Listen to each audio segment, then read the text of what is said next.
चक्षुरुन्मिलितं येन तस्मै श्रीगुरवे नमः।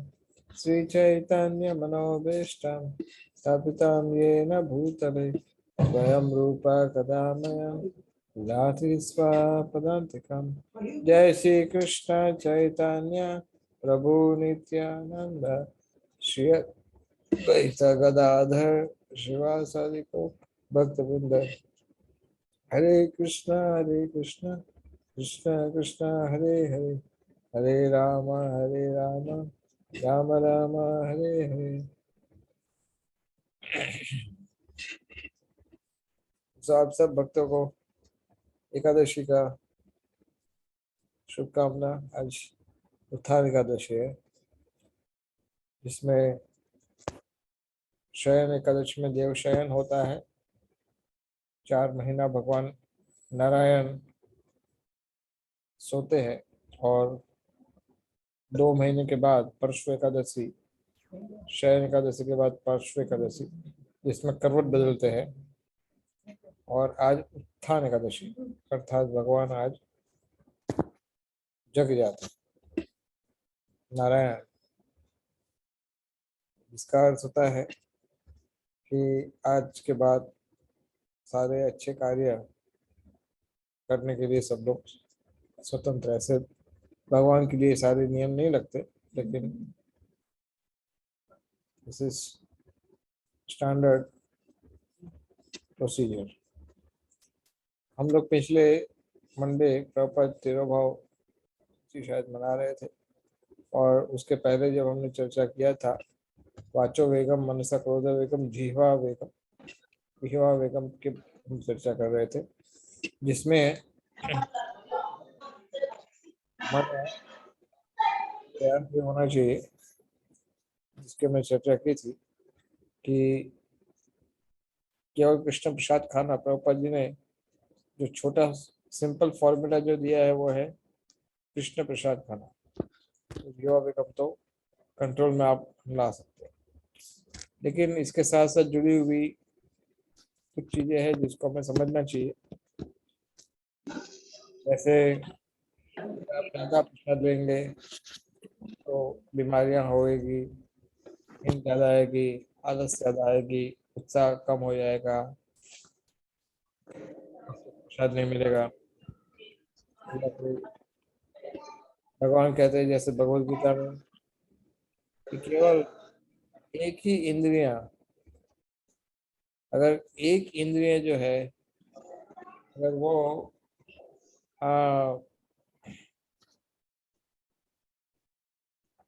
कंट्रोल में नहीं है, वश में नहीं है, तो क्या होगा? वो बाकी सारी इंद्रियों को घसीट के ले जा सकता है।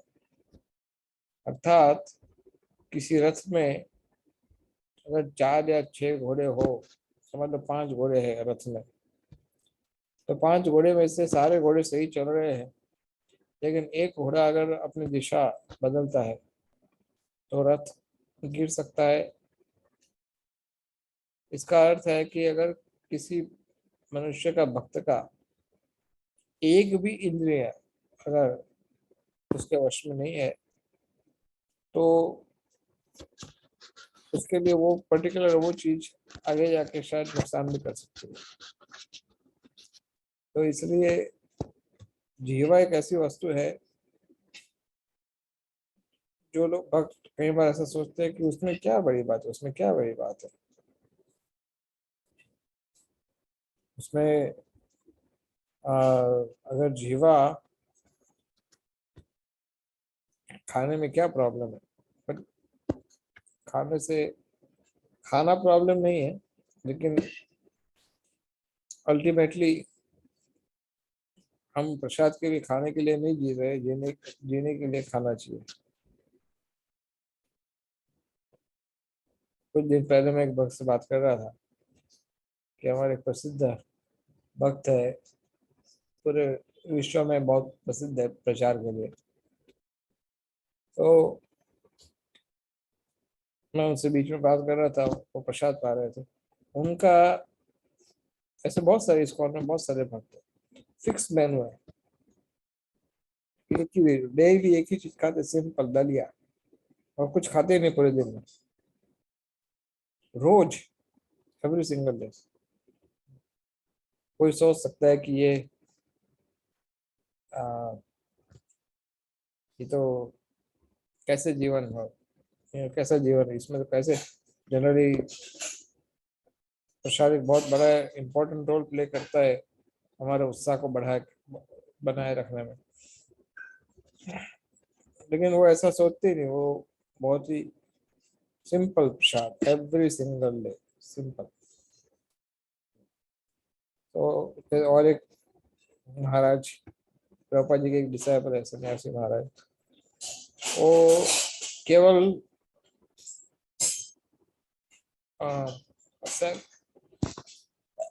रॉ चीज खाते।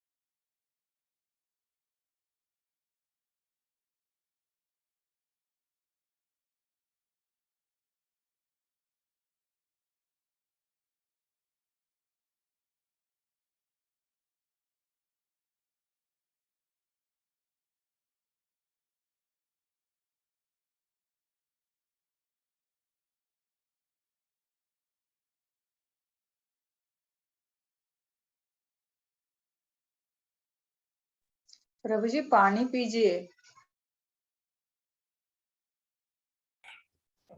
यस, सो वो केवल रॉ प्रसाद ही खाते हैं पूरे लाइफ में। एक बार हमने उनको पूछा था कि महाराज,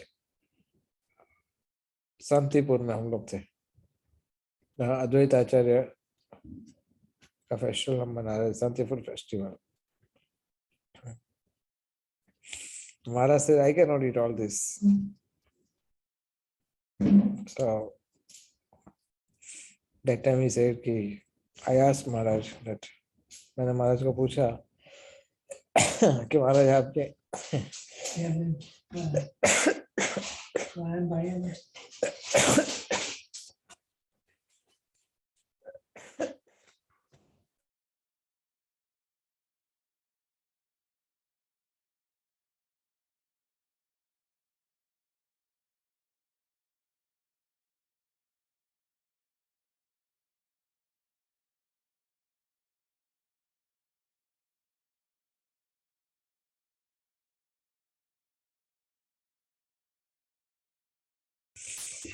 I'm sorry, I don't know how it is happening today.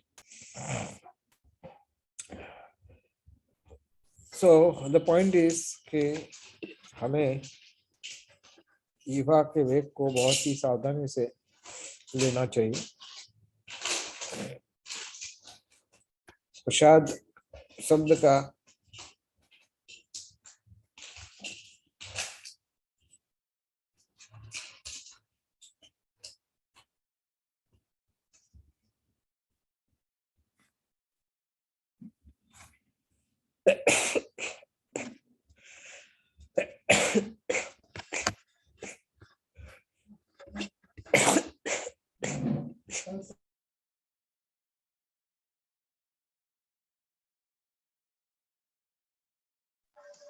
प्रभु जी आप 5 मिनट्स रहने दीजिए।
हरे कृष्णा प्रेम विलास प्रभु, अगर प्रभु जी की तबीयत आज ठीक नहीं हो तो फिर I can Shubh let us try again.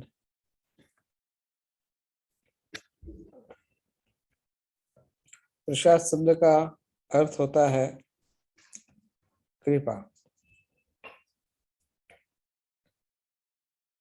भगवान कहते हैं भगवद गीता में कि मत प्रसादात तरिष्यसि, मेरी कृपा से तुम इस भवसागर को पार हो जाओगे। प्रसादात, मत प्रसादात अर्थात मेरी कृपा से। प्रसादे सर्व दुखानां हानिस्य उपजायते।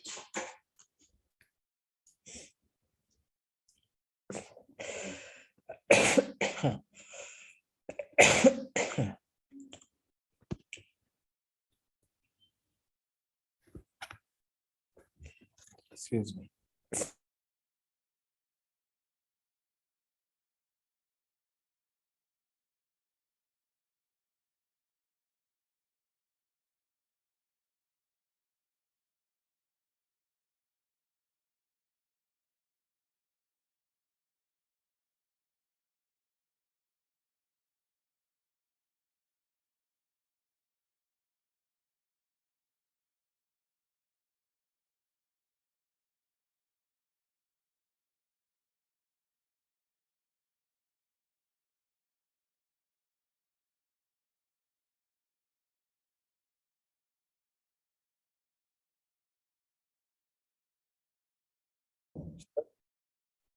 प्रसाद सब प्रकार के दुखों का नाश करता है।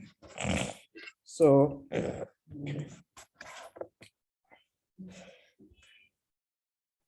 कई बार लोग हमें प्रश्न पूछते हैं कि विष्णु पंचक शुरू करना चाहिए कि नहीं करना चाहिए।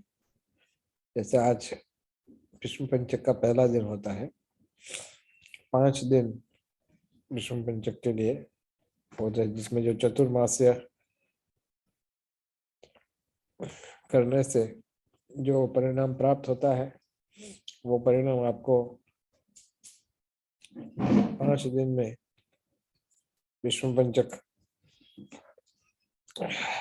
करने से हो जाता है।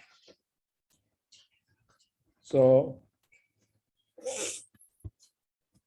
कई वक्त लोग बहुत स्ट्रॉन्ग करते हैं फास्टिंग, इसमें 5 दिन तक निर्जल होता है, 5 दिन तक पानी नहीं पीते और अलग अलग लेवल की तपस्या होती है। तो हम एकदम सिंपल फॉर्मूला प्रभुपाद जी ने दिया है कि service and Sadhana is on the first priority. अगर आप फास्टिंग करते हो और कमरे में सोते रहोगे और कुछ सेवा नहीं करोगे, ना मंदिर में साधना करोगे, या फिर वो फास्टिंग आपके किसी काम का नहीं। उपवास शब्द का अर्थ होता है, वास का अर्थ होता है रहना, उप का अर्थ होता है भगवान के पास। तो उपवास शब्द का अर्थ होता है भगवान के पास रहना। लेकिन अगर हम उपवास करके सोते रहे या कुछ सेवा ना करें तो वो उपवास का कोई महत्व नहीं है। कई वक्त लोग करते हैं फास्टिंग निर्जल वगैरह, लेकिन सेवा में फिर उनका उत्साह कम हो जाता है, उनको कष्ट, सेवा एक प्रकार का परिश्रम लगता है। तो अगर ऐसा होता है तो नहीं करना चाहिए। बीमार होना ये सब ठीक नहीं। अगर आप सेवा के साथ साथ कर सकते हो तो ठीक है। सो फास्टिंग, व्रतों का पालन करना, कार्तिक व्रत, कार्तिक महीने को ऊर्जा व्रत भी कहते हैं, ऊर्जा व्रत, कार्तिक व्रत, इन सब का पालन करना, ये सारे हरिभक्ति विलास के नियम है, वैष्णव आचार्यों ने हमें सिखाया है। इस प्रकार के व्रतों का पालन करना चाहिए, नियमों का पालन करना चाहिए, अधिक पुरुषोत्तम अधिक मास करना चाहिए, एकादशी व्रत पालन करना चाहिए। तो इन सारी चीजों का महत्व है, किंतु इन सभी चीजों से सबसे ज्यादा महत्व है हरि नाम और श्रवणम कीर्तनम का। सो प्रसाद नहीं खा करके सेवा नहीं करना ये भी ठीक नहीं है। जैसे चैतन्य महाप्रभु ने मना कर दिया था, अगर आपको पता है। एक बार प्रसाद नहीं खाना ये भगवान को आकर्षित करने का तरीका एकमात्र तरीका नहीं है। भक्तों के शरणागत होना वो, गुरु के आदेश का पालन करना वो तरीका है।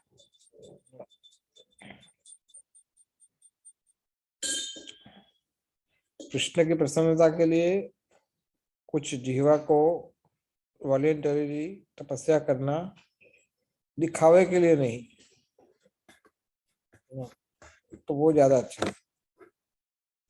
कई बार क्या होता है कि कोई उपवास करता है, फास्टिंग करता है, तो एडवर्टाइजमेंट करता है, ढिंढेरा पिटता है कि देखो देखो मैं कितना तपस्वी हूँ, मैं ये तपस्या किया, वो तपस्या किया। सो उसका कोई महत्व नहीं।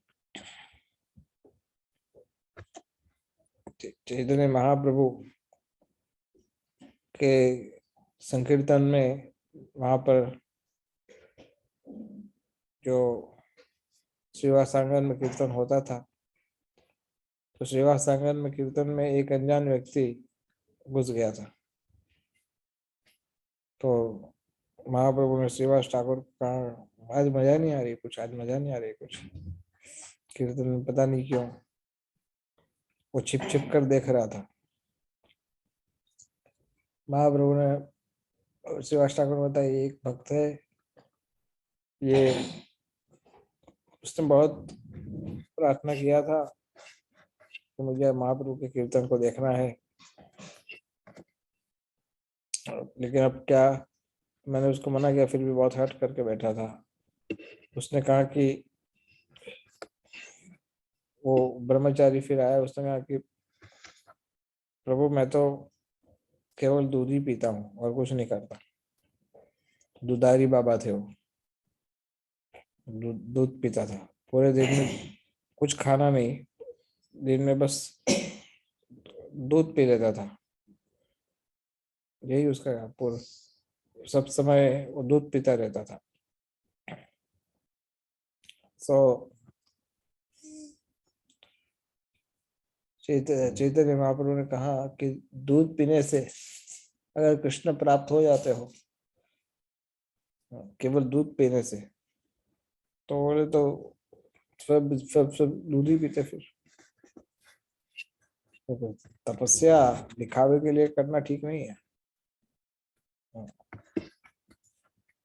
उससे तो अच्छा है कि वो भक्त ज्यादा अच्छा है जो एकादशी के दिन भी फुल प्रसाद खाकर सेवा में लगा रहता है, वो ज्यादा अच्छा है वो, और जो केवल दूध पी करके दुनिया को दिखाता है। तो भगवान की प्रसन्नता के लिए ये तपस्या वगैरह होना चाहिए, दिखाने के लिए नहीं होना चाहिए, मेडिकल पर्पस से भी नहीं करना चाहिए। कुछ लोग सोचते हैं कि हम मेडिकल पर्पस से तपस्या करेंगे। ठीक है, मेडिकली अगर आपको बॉडी आपको सर्विस के लिए अगर आप फिट रह सकते हो तो वो ठीक है, लेकिन फिट रहना मेडिकली वो भी केवल कृष्ण की प्रसन्नता के लिए ही होना चाहिए, इंद्रिय तृप्ति के लिए नहीं। अंततोगत्वा, I mean, ultimately, the idea is that we should be doing tapasya only for the pleasure of Krishna. यदुदारी बाबा को महाप्रभु ने रिजेक्ट कर दिया था, लेकिन वही महाप्रभु रघुनाथ दास की तपस्या को बहुत ग्लोरीफाई किया था। रघुनाथ दास इतने ऊंचे खानदान से थे कि वो जब पूरे बड़े फैमिली में एकमात्र राजकुमार थे, और आलीशान उनका महल था। बिस्तर से जब खड़े होते थे तो उनके बिस्तर से लेकर के बाथरूम तक रोज फ्लावर पेटल्स का पाथ बनता था, एवरी सिंगल डे। रोज सुबह मॉर्निंग में पाथ बनता था चलने के लिए, फ्लावर पेटल्स का। और सब प्रकार का भौतिक ऐश्वर्य था उनके पास। लेकिन ये सब कुछ छोड़ करके चैतन्य महाप्रभु के पास जगन्नाथपुरी में आ गए। और पहले शुरू में तो भक्तों को फिश खिलाते थे। उनके बाद कुछ दम था उनके पिताजी के पास से, सब भक्तों को फिश खिलाते। बाद में इनविटेशन सारे बंद हो गए। महाप्रभु ने पूछा स्वरूप दामोदर को, ये रघुनाथ आजकल इनवाइट नहीं करता है प्रसाद के लिए, वो बंद कर दिया प्रसाद। क्यों? तो बोले वो खुद क्या खाता है? तो बोले वो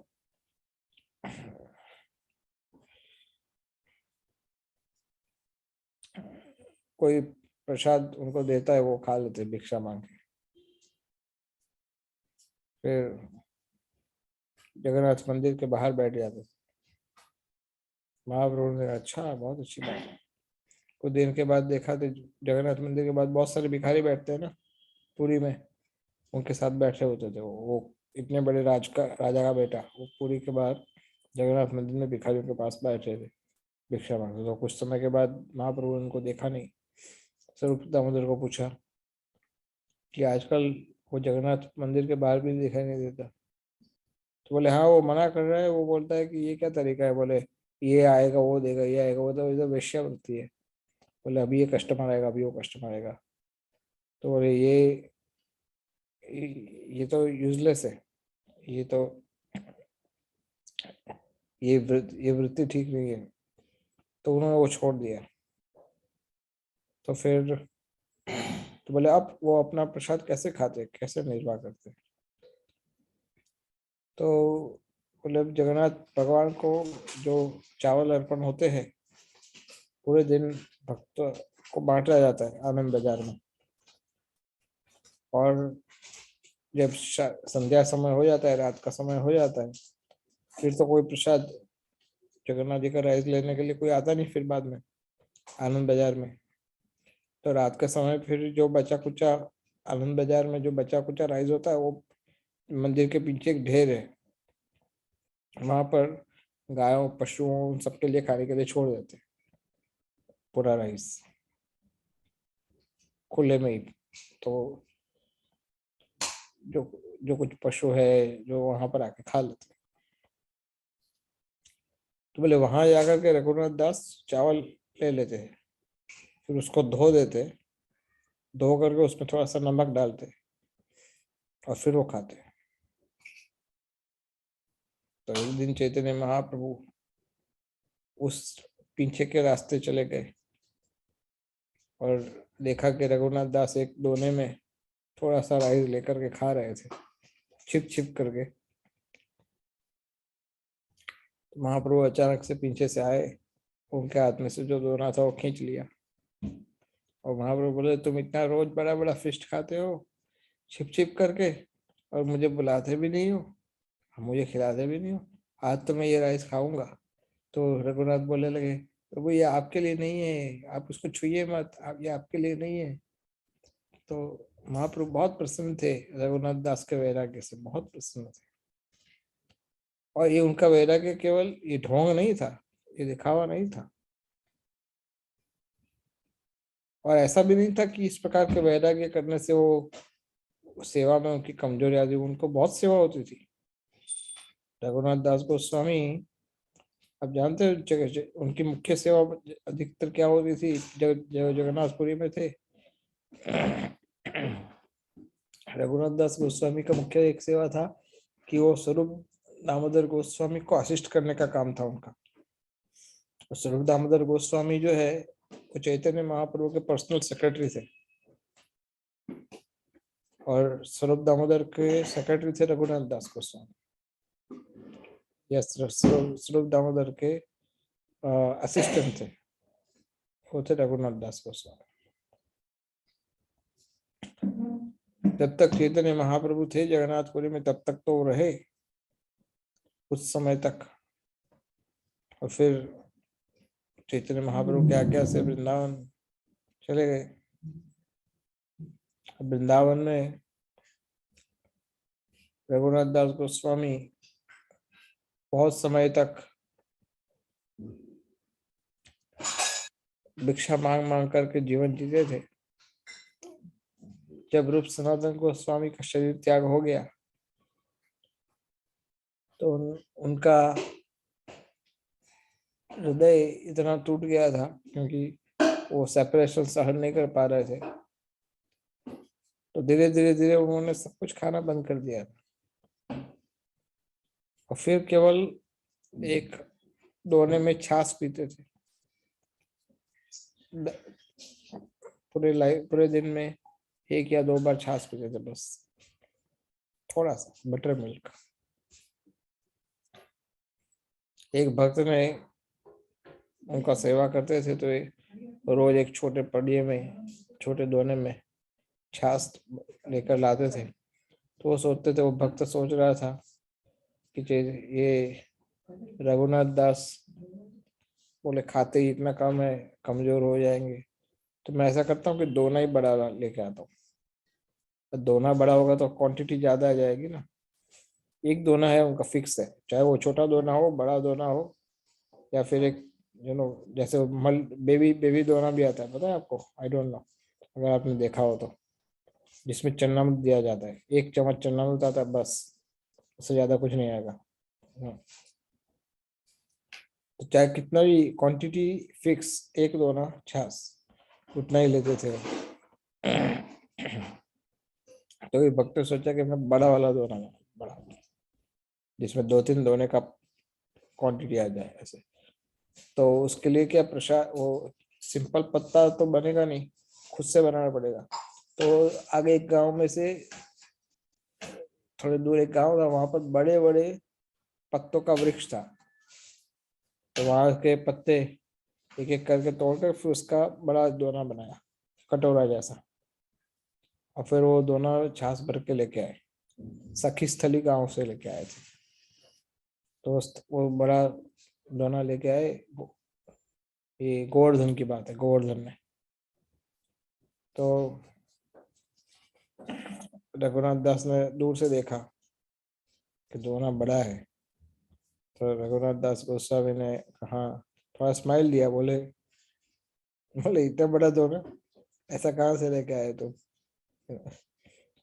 तो लेकिन बोले आप खाते नहीं, आप पीते नहीं, थोड़ा छाछ, थोड़ा क्वांटिटी ज्यादा होगा, इसलिए आपकी सेवा के भाव से मैं थोड़ा लेके आया बड़ा। रघुनाथ दास ने कहा कि कोई बात नहीं, तुम लेके आए हो तो मैं पी लूंगा छाछ, इतना क्वांटिटी में कोई बात नहीं।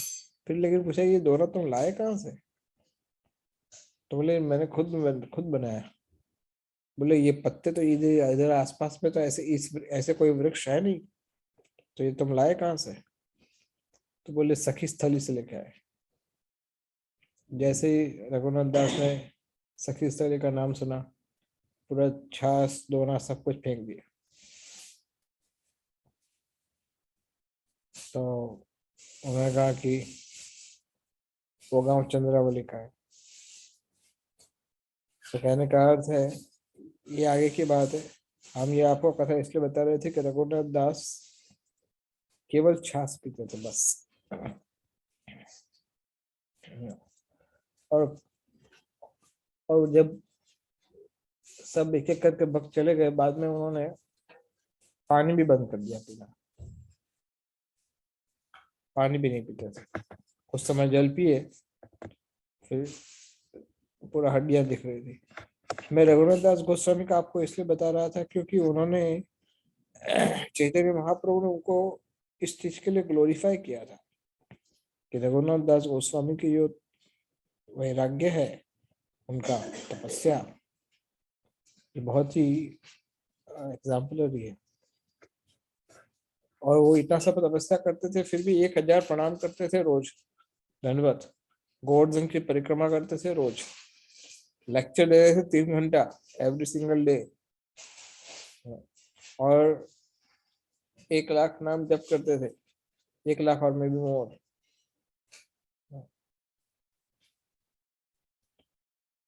So every single day he was doing all this.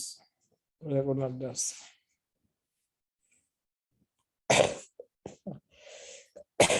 सोते थे केवल, कभी सोते थे कभी नहीं सोते थे, कभी सोते 45 मिनट्स सोते थे, एक प्रहर नहीं, एक प्रहर भी नहीं, उससे भी कम, एक मुहूर्त। सो हमें प्रयास करना चाहिए कि हम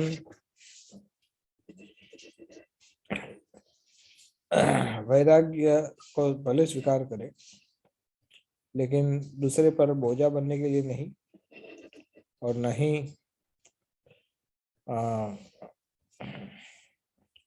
किसी को दिखाने के लिए।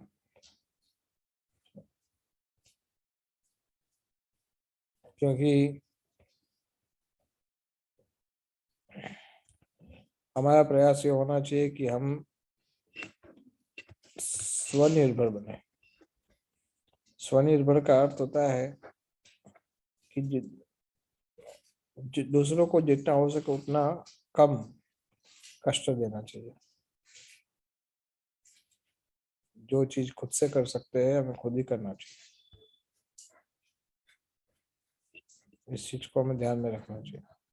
दूसरों से बहुत ज्यादा एक्सपेक्टेशन नहीं रखनी चाहिए।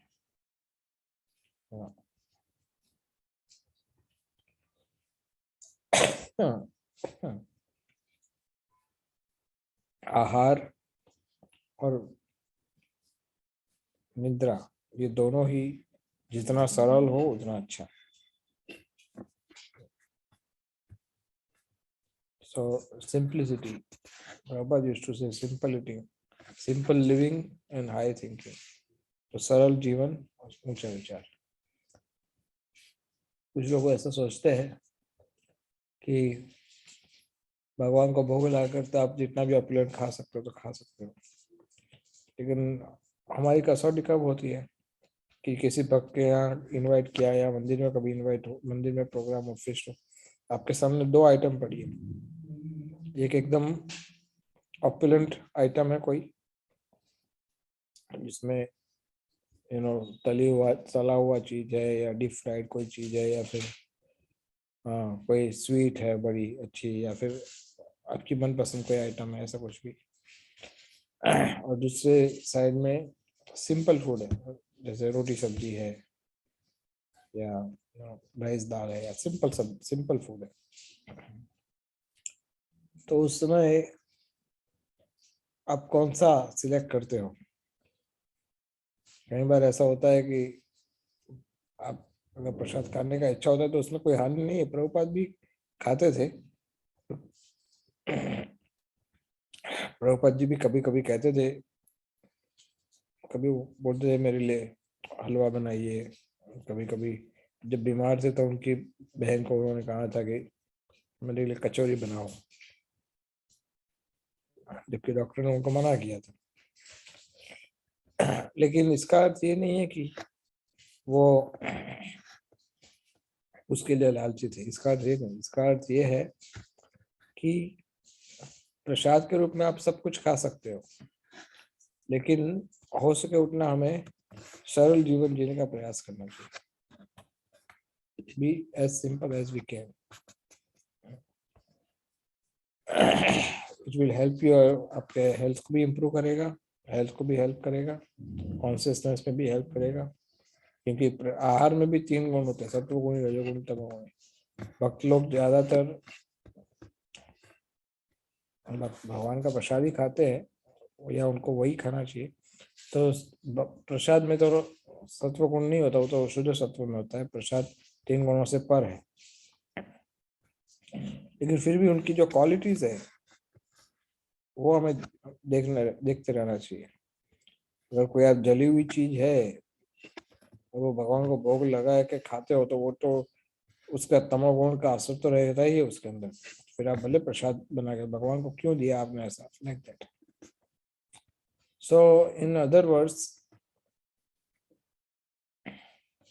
we should not depend on others. We should remain self-sufficient. अगर केवल जीवारा लालसाए इति उति धाय, अगर जीवा के लिए हम इधर उधर भागते रहेंगे, खाने के लिए जीवन जीते रहेंगे, तो हमारे आध्यात्मिक जीवन में वो बाधा उत्पन्न करेगी।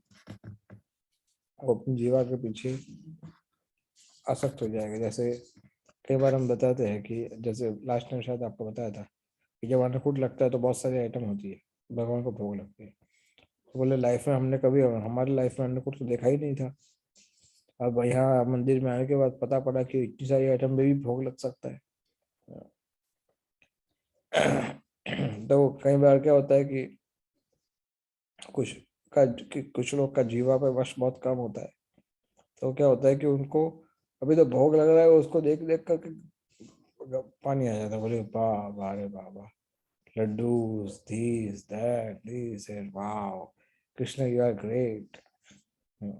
आपको कितना सारा अनुभव है, नहीं भगवान के लिए, ठाकुर जी के लिए, हमारे लिए थोड़ी है बहुत बढ़िया, बहुत अच्छा है। थोड़ा इसमें से थोड़ा चखने को मिल जाए तो, उसमें से थोड़ा चखने को मिल जाए तो, या तो फिर ऐसा करते हैं भोग लग जाने के बाद फिर number 2, item number 2, item number 7, item number 12, ये सारी आइटमों को अपने पास साइड में छिपा देंगे, फिर अपना आराम से बैठ कर मस्त से खाएंगे।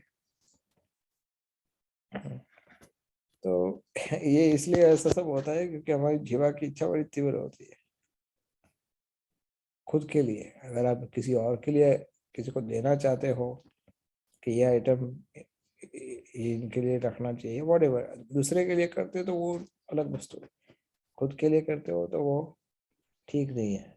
सो ये सारी चीज तब होती है। और ऊपर से अगर ऐसा हो जाए, जैसे कई बार हमारे सामने हुआ है कि हमारे सामने भी अन्नकूट लगता है, टेबल 50 आइटम लगे हुए, प्रभु जी खाइए, हुए क्या प्रभु जी खाइए, 50 आइटम सामने होती है। भगवान के लिए ठीक है, बाकी we should try to be as simple as we can. That doesn't mean कि अगर कोई भक्त 50 आइटम के साथ प्रसाद लेता तो गलत है, ऐसा इसका अर्थ नहीं होता है। गुरु को, भगवान को इस प्रकार का वैरायटीज ऑफ फूड देना चाहिए, that is a good thing, लेकिन खुद के लिए सिंपल प्रसाद लेना चाहिए।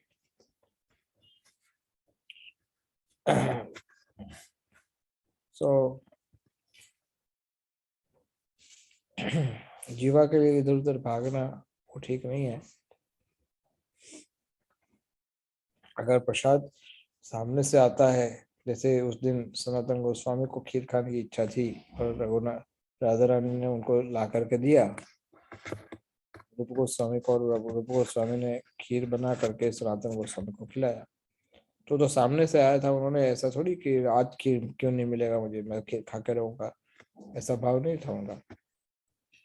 जैसे माधवेंद्रपुरी उनको खीर दिया था, मिस रबड़ी था, रबड़ी माधवेंद्रपुरी को एक प्रकार का रबड़ी दिया था। वो जो गोपाल जी विग्रह का जब उन्होंने स्थापना किया था, हमें दोनों ढूंढा था, तो कृष्ण स्वयं ही खीर लेके आए थे माधवेंद्रपुरी के लिए और उनको दिया था। और माधवेंद्रपुरी को वहां अमृत के लिए भी दिया था, वो बालासोर में, बालेश्वर में, what is that, Remuna, Remuna में उन्होंने ये भी दिया था खीर। तो खीर का अर्थ होता है, उड़िया बांग्ला में खीर का अर्थ रबड़ी होता है, रबड़ी जैसा थिक, उसमें राइस नहीं होता है, तो उसको राइस को पायसान बोलते हैं। तो अभी माधवेंद्रपुरी ने इच्छा नहीं की थी, भगवान ने उनको दिया। तो सामने से अगर कोई प्रसाद आता है आपके लिए तो उसको एक्सेप्ट करना ठीक है, दैट्स फाइन, कृष्ण का इच्छा है, दैट्स ओके, लेकिन उसको हैबिट नहीं बनाना चाहिए। फिर क्या होगा, आपको स्टोर करने का इच्छा होगा, बोले इतना अच्छा प्रसाद है, बोले शाम को खा सकता हूँ, कल खा सकता हूँ, उसको फ्रिज चाहिए, फिर उसके लिए स्टोर करो। स्टोर करने वाला सिस्टम शुरू होगा। तो स्टोर कहाँ, वैराग्य के लिए स्टोरिंग नहीं होता, तो धीरे धीरे फिर वो वैराग्य धीरे धीरे कम हो जाता है। But anyways the idea is we should be not focused on improving eating standards. We should improve chanting standards. That is the improvement. क्योंकि अगर आप जानना चाहते हो कि आप कितना प्रसाद आपके लिए रिक्वायर है, तो सीधा इसका सिंपल लॉजिक, कितना आप डाइजेस्ट कर सकते हो, बस उतना आपको खाना चाहिए। कितना आपकी कैपेसिटी है डाइजेस्ट करने की। अगर कोई किसी का प्रसाद की क्वांटिटी 10 रोटी है, 10 चपाती, तो 10 चपाती खाओ, उसमें कोई गलत नहीं है। कोई कहेगा अरे बाबा 10 चपाती खा जाता है, अरे भाई उसकी कैपेसिटी, वो खा सकता है, उसमें कोई प्रॉब्लम नहीं है। Quantity is not a problem, problem is that you should not eat what you can not digest. आपको डाइजेस्ट नहीं हो, दैट्स कॉल्ड ओवर ईटिंग, वो हमें नहीं करना। then we should try to avoid। और खास करके इन स्वीट्स के लिए हेल्थ के लिए भी इतना अच्छा नहीं स्वीट्स। एंड कृष्ण को ठीक है, कृष्ण स्वीट ही खाते ज्यादा, he like sweets, but we also like sweets, everybody like sweets. लेकिन स्वीट जो है वो इंद्रियों को थोड़ा सा स्ट्रॉन्ग कर देता है। सो आपकी एनर्जी लेवल ऊपर चला जाता है, तो एनर्जी मिल जाती है, तो फिर आपका इंद्रियों पर वश जो होता है वो कमजोर हो जाता है।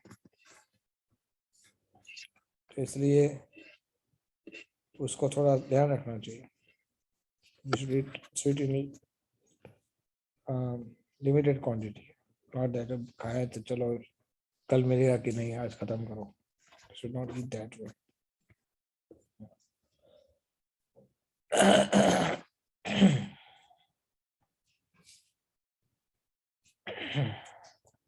भोजन सीधा इंद्रिय तृप्ति के साथ जुड़ा हुआ है।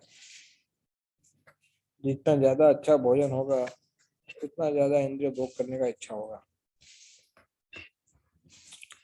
जैसा हम एक बार बताए थे कि ये एनिमल लाइफ में क्या होता है, फॉर एग्जाम्पल कुत्ता, जो सड़क का कुत्ता होता है, स्ट्रीट डॉग, उसका काम क्या होता है, उठो दिन में, उठ करके भोजन ढूंढने इधर उधर भागो, फिर भोजन कहीं पर मिल गया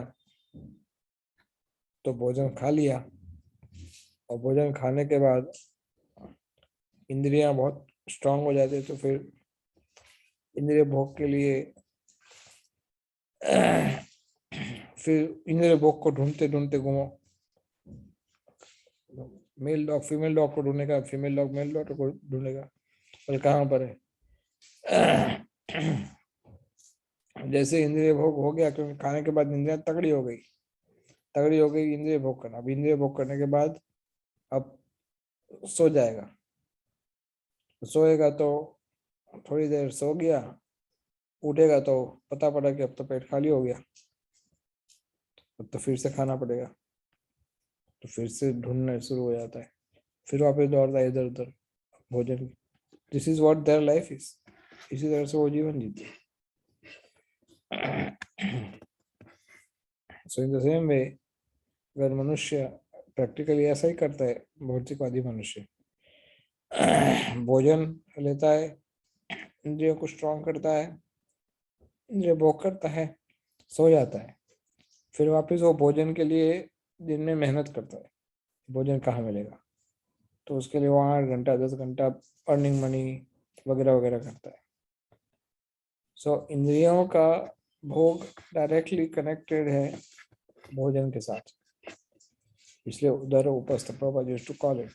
We should try to control the tongue first. So ऐसा भी नहीं करना चाहिए कि कंट्रोल कंट्रोल कंट्रोल कंट्रोल के नाम से इतना सारा कंट्रोल कर दो, कई बार ऐसा होता है वो भी नहीं खाएंगे, वो भी नहीं, इतने सारे रूल्स रेगुलेशन अप्लाई कर दो, तो फिर क्या होता है कि वो ज़्यादा समय आर्टिफिशियल हो जाता है। आर्टिफिशियल होने से फिर मन भागता है भोजन के प्रति और आप उसको दबा दबा करके मना करते हैं। You have to be properly managing it. Pressure cooker की बात है, प्रेशर कुकर की हवा बाहर नहीं निकलना तो फट जाएगा फिर वो। So in the same way we should fast but according to shastras. Artificially कोई अटेम्प्ट नहीं करना चाहिए, नहीं तो फेलियर हो जाएगा। So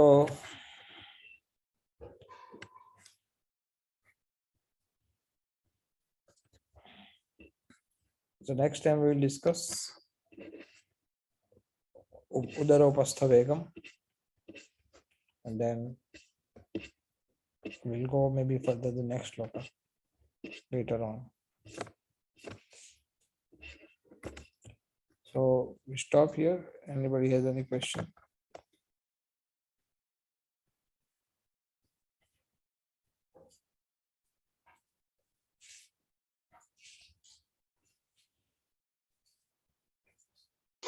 हरे कृष्ण प्रभु जी। Yes. स्वीट खाने के लिए बोलते हैं, स्वीट खाने से माइंड भी एकदम स्वीट रहता है, या स्वीट वर्ड्स बोलते हैं, ये कहाँ तक सच है? खाली कहने के लिए है।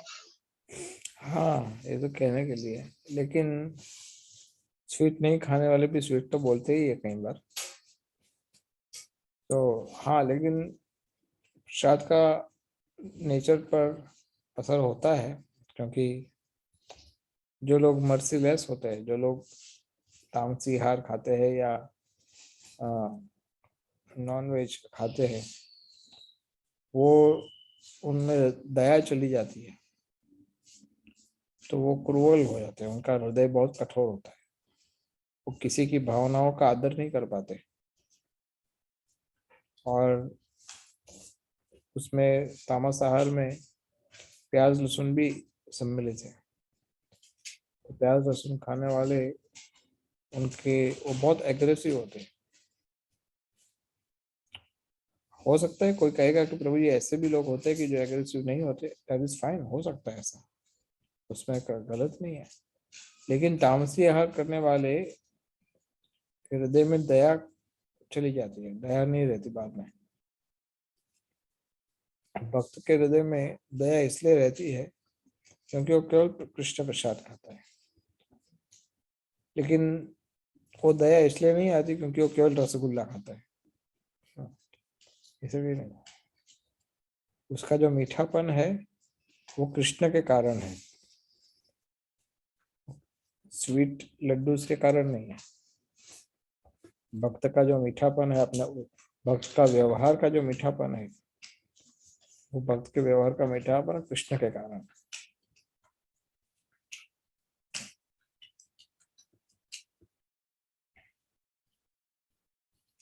So more questions? हरे कृष्णा प्रभु जी। Yes. प्रभु जी, आपने अभी रघुनाथ दास जी के बारे में बताया था, इसमें आपने बताया था कि वो उनको उनके जो भक्त उनकी सेवा में छाछ लेके आए थे उनके लिए, तो उन्होंने वो छाछ जब उन्हें पता चला कि वो चंद्रावली के वहां से है तो वो फेंक दी थी। Yes. तो ऐसा मतलब ये मेरे को पता नहीं चल रहा कि उन्होंने ऐसा फेंक क्यों दी थी वो छाछ। वो राधा रानी और चंद्रावली आध्यात्मिक विश्व में दोनों कॉम्पिटिटर है। अच्छा। राधा रानी को, राधा रानी के साइड वाले जो डिवोटी है वो रघुनाथ दास गोस्वामी राधा रानी के फॉलोअर है जी। और चंद्रावली वो उनके कॉम्पिटिटर माने जाते हैं, बट दोनों ही कृष्ण को पसंद है। जी। बट ये बहुत ही हाई लेवल का अंडरस्टैंडिंग है, इसमें रघुनाथ दास को ही ये ठीक है, वही करे ये कार्य, वही ठीक है। हम लोग इसको समझ नहीं सकते, क्योंकि राधा रानी के भक्त होने का अर्थ होता है कि दूसरे गांव का पत्ता भी यूज नहीं करना चाहते हो, ऐसा उनका भाव था। जी, ओके ओके, ठीक है, thank you Prabhu ji. Hare Krishna. More questions? Yes प्रभु, जैसे मतलब अभी तक जैसे 2 सेशन में हमने काफी सुना है, जैसे आपने बताया अलग अलग रीजन से, शास्त्र से, मतलब there are so many reasons कि हमें कंट्रोल करना चाहिए।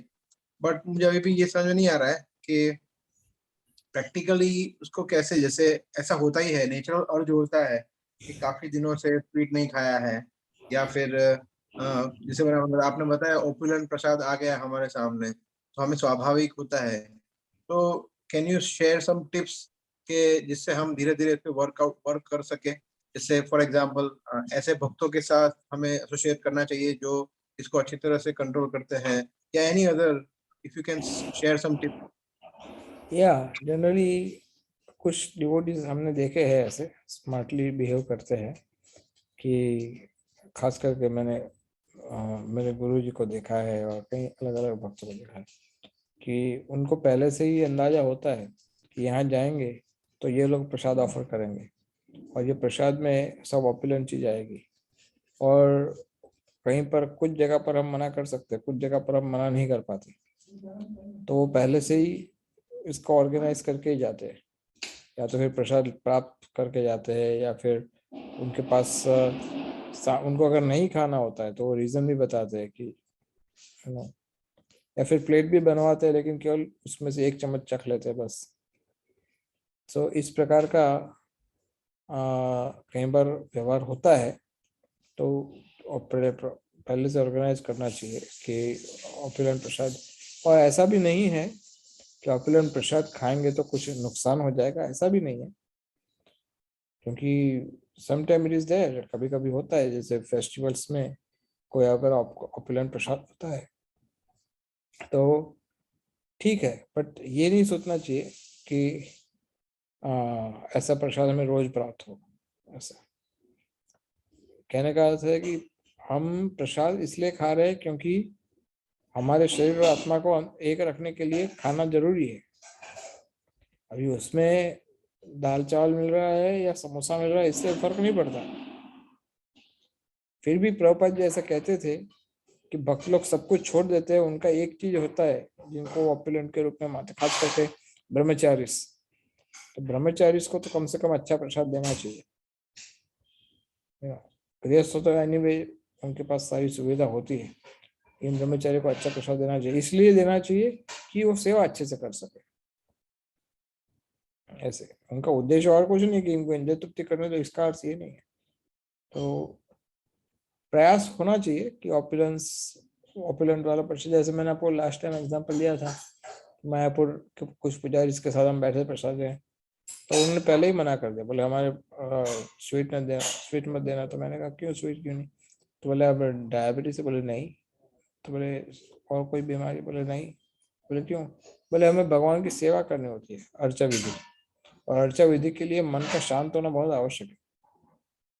बोले इसलिए हम लोग ऑपुलेंट प्रसाद खाएंगे तो मन विचलित हो सकता है, हमारा ध्यान जो है भगवान के प्रति वो हिल सकता है। और वो ऐसा नहीं बता रहे, दिखाने के लिए नहीं कर रहे थे सब, वो इसलिए बता रहे थे क्योंकि वो रोज ही ऐसा करते हैं, every day they are doing it. So we should, अगर हो सके तो पोलाइटली बता सकते हैं।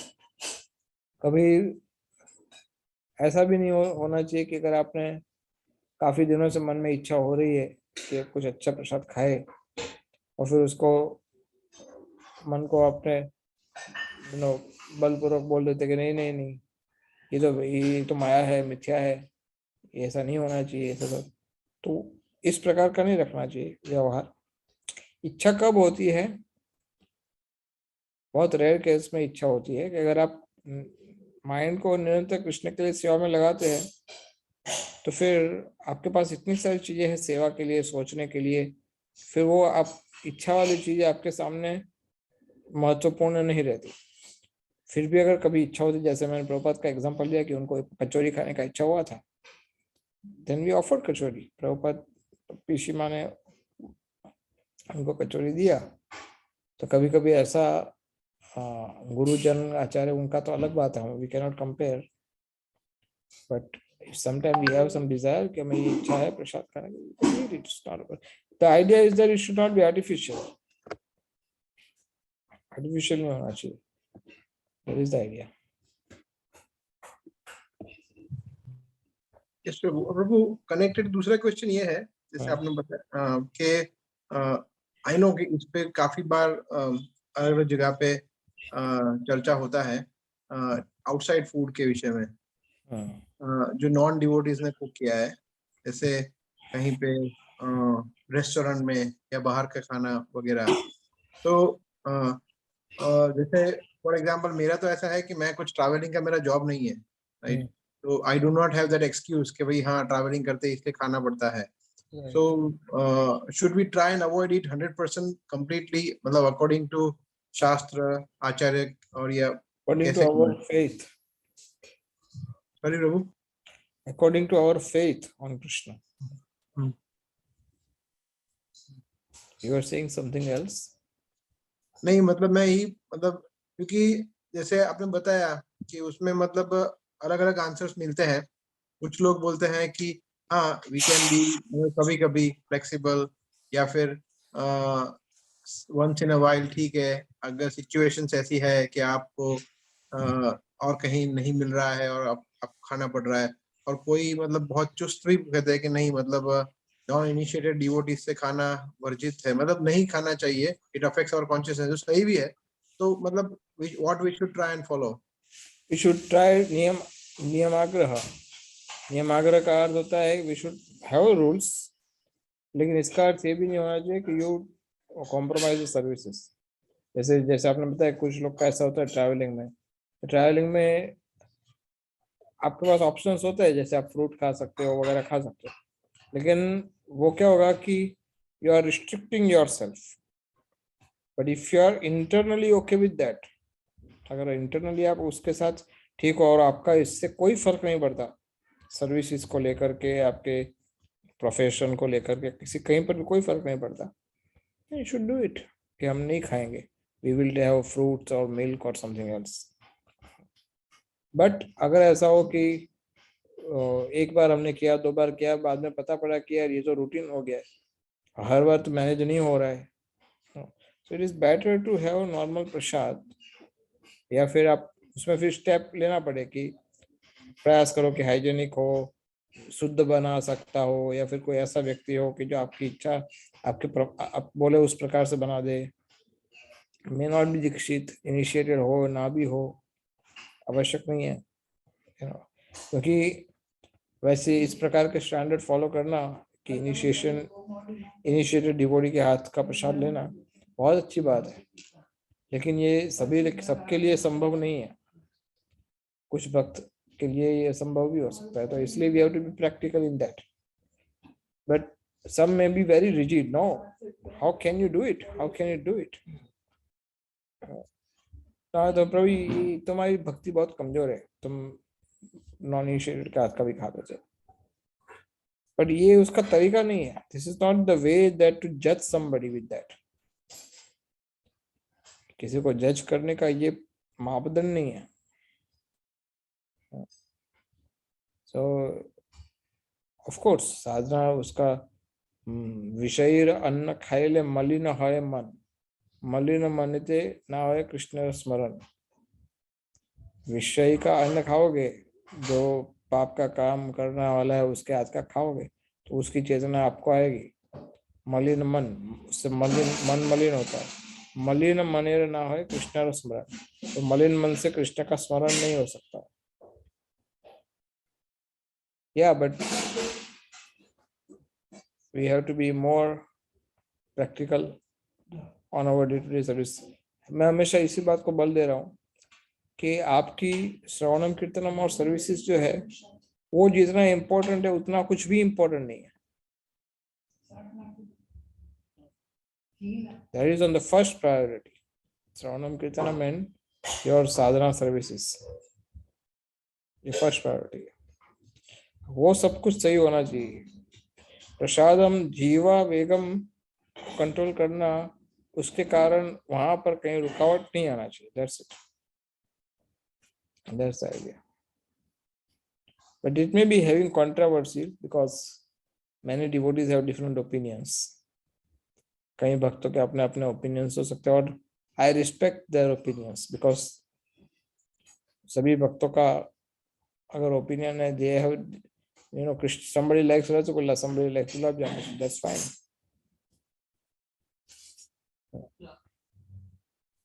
Thank you, Prabhu. Yeah. Yes, Prabhu. हरे कृष्ण प्रभु जी। प्रभु जी एक थोड़ा सा डाउट था, लाइक हम किसी धाम में गए हैं और वहां पर अब धाम में तो कंसिडर ऐसा होगा कि आप जहाँ खाना खा रहे हैं तो वो जो हमने फूड ग्रहण किया है, तो आई कंसिडर दैट कि वो भी तो हमें कृष्णा ने दिया है, right? Right. if we are having that food and considering that कि ये भगवान को हम ऑफर कर रहे हैं और खा रहे हैं, राइट? तो it is I don't think so it is, क्या ये रॉन्ग या सही, मतलब ऐसे ऑफर करके हम खा सकते हैं किसी धाम में? क्योंकि अल्टीमेटली वो खाना भी हमें कृष्णा ने ही दिया है, right? Ultimately all the grains are coming from earth. या that is all about the Krishna only ना प्रभु जी? Krishna is the master. तो सारे ग्रेन्स तो पृथ्वी से ही आएंगे, तो पृथ्वी तो भगवान की कृपा से ही पृथ्वी में अन्न पकता है। लेकिन फिर भी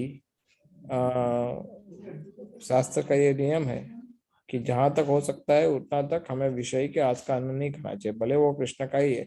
अन्न तो का फैक्ट्री में तो अन्न मिलेगा नहीं, अन्न तो पृथ्वी में से ही आएगा। लेकिन फिर भी जो विषयी व्यक्ति है, जो इंद्रिय भोग में लगा हुआ है, जो पाप कार्य में लगा हुआ है, उस व्यक्ति के हाथ का बना हुआ जो अन्न होगा, प्रसाद होगा, या में जो भोग लगेगा, जो भी चीज होगा, वो चीज भले हम भोग लगा करके खाए, लेकिन उसमें उसकी चेतना का प्रभाव रहेगा।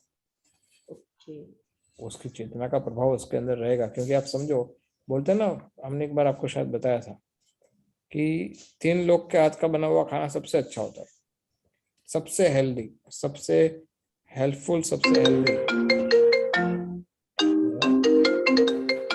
एक तो माँ के हाथ का, बहन के हाथ का, या पत्नी के हाथ का। क्योंकि इन लोग के हाथ से बना हुआ जो भोग प्रसाद होता है ना, वो बहुत प्यार से बनाया होता है।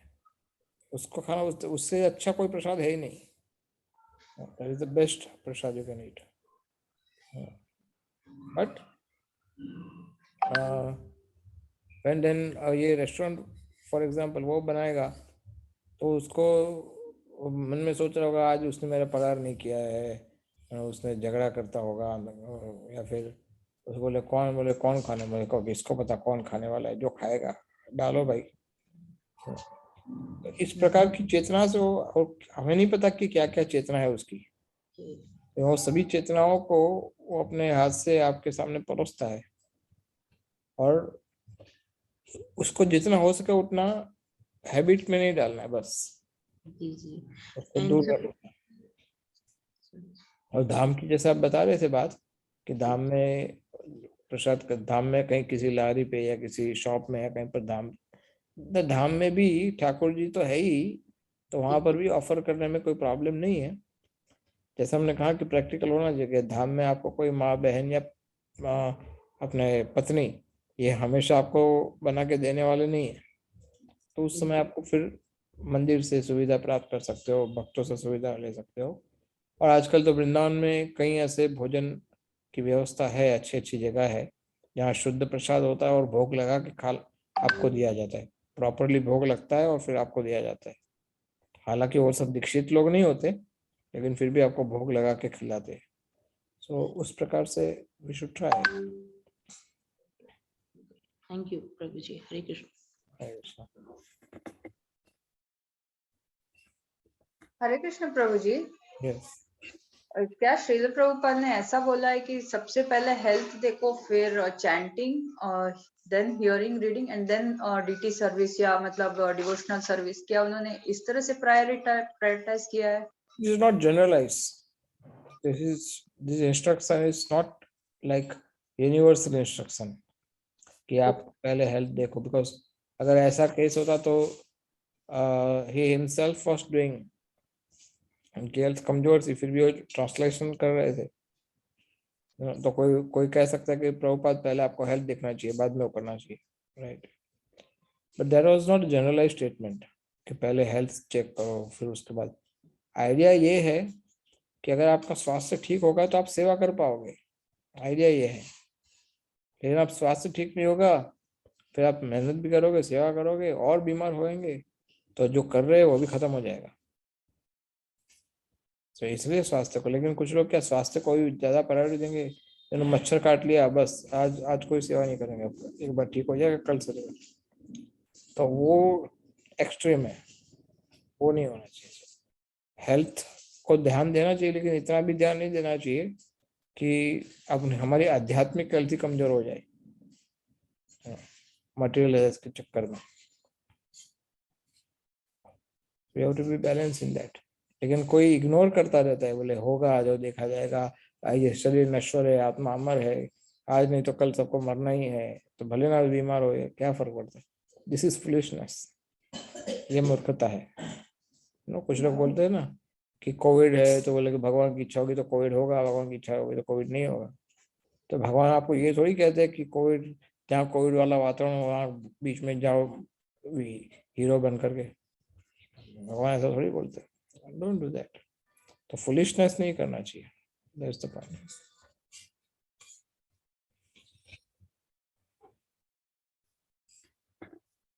So any other question? हरे कृष्णा प्रभु जी। धन्यवाद। प्रभु जी मेरा एक क्वेश्चन था, जैसे ममरा जनरली सब यूज करते हैं तो क्या वो यूज कर सकते हैं? ममरा, हाँ ममरा के साथ मिक्सचर वगैरह ऐसा कुछ यूज करते हैं, ज्यादातर बंगाली लोग यूज करते हैं। हाँ वो चुरमुरी खाते हैं। हाँ तो क्या वो कैसे यूज कर सकते हैं उसको? ठीक है, ममरा तो राइस से ही बनता है, जो जिस तरह से बनाना चाहे बना सकते हैं। बंगाल में चुरमुरी बहुत खाते हैं, तो उनका फेवरेट डिश होता है ममरा के साथ सब्जियां और कुछ काट फाट सलाद वगैरह डाल करके डालते हो, भेल जैसा, जैसे भेल बनाते हैं ना वैसा।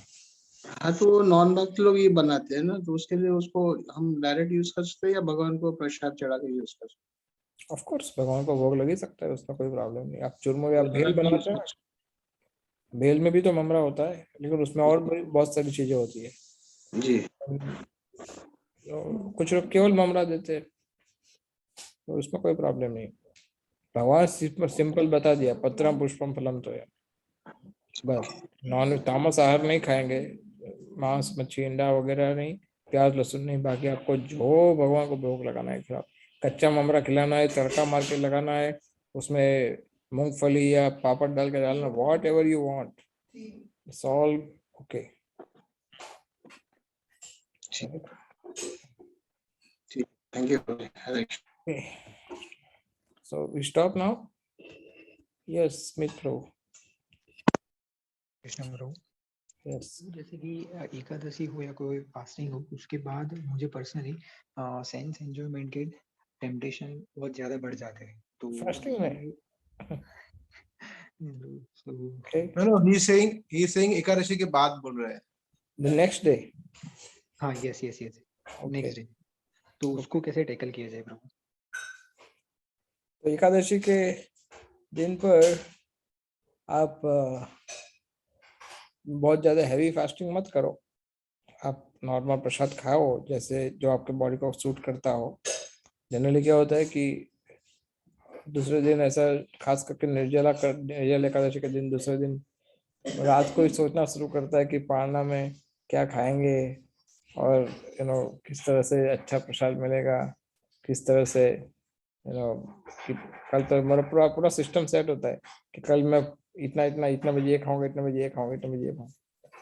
तो इसलिए दिस इज हैपेंस बिकॉज वो क्या है कि स्प्रिंग दबी हुई होती है ना, तो उछल जाती है। तो इसलिए स्प्रिंग को इतना भी मत दबाओ कि वो उछल जाए, इसलिए नॉर्मल प्रसाद लेते रहो, तो फिर नेक्स्ट डे आपको वो टेम्पटेशन चला जाएगा इंद्रिय भोग का। और जीवा के अतिरिक्त बाकी सब इंद्रिय भोग का जब बात आता है, दूसरी इंद्रियों का, दूसरी इंद्रियों की जब बात आती है तो उस समय फिर हमें इसको रिवर्स प्रोसीजर लेना पड़ेगा, रिवर्स तरीके से। रिवर्स का अर्थ क्या है कि नेक्स्ट डे कम खाओ, एकादशी के दूसरे दिन कम खाओ। तो क्या कि हैवी नहीं होगा, तो हैवी नहीं होगा तो फिर क्या होगा, आपकी इंद्रियां कमजोर रहेगी, नॉर्मल रहेगी, ऐसे कंट्रोल में रहेगी। कुछ लोग सोचते हैं कल एकादशी आज दबा के खा लो, तो भाई इस्कॉन में आप एकादशी में सब कुछ खाते हो, फिर उसमें दबाने के खाने वाली क्या चीज है। या फिर आज कल एकादशी थी तो आज हम डबल खा सकते हैं, फिर हम इतना ही खा सकते हैं जितना आपका डाइजेशन आपको अलाउ करता हो, उससे ज्यादा क्या खाएंगे। That's called overeating. Overeating will drag you to sense enjoyment. तो इसलिए उसको नॉर्मल प्रसाद लेना चाहिए फिर नेक्स्ट डे।